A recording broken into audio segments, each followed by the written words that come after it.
என்ன இவங்களுடைய இன்னர் மைண்ட்ல இருக்கக்கூடிய திட்டம் அப்படிங்கிறது வெளியே தெரியாது. மற்றவர்களை ஹெர்ட் பண்ணுவதில்லை. இந்த பிளானட் சாட்டர்ன் அப்படிங்கிறதுனால இவர்கள் எவரையும் எதிர்பார்ப்பதில்லை.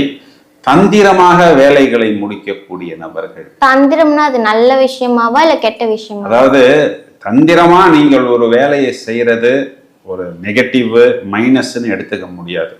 அது மற்றவங்களை ஹர்ட் பண்ணக்கூடாது. சொல்றது புரியுதா உங்களுக்கு?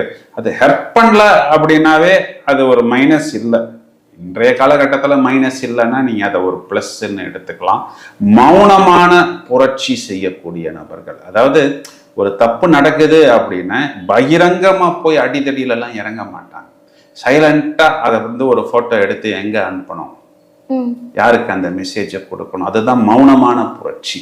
மௌனமா ஏதாவது ஒரு புரட்சி பண்ணக்கூடிய அவங்க பண்ற அந்த புரட்சி ஒருவேளை கெட்டதா கூட போகும். இல்ல புரட்சினாவே அது ஒரு பிளஸ் தான். ஒரு இடத்துல ஒரு அசம்பாவிதம் நடக்குது, அதை ஒரு போட்டோ எடுத்து ஒரு போலீஸுக்கோ இல்ல தொடர்பு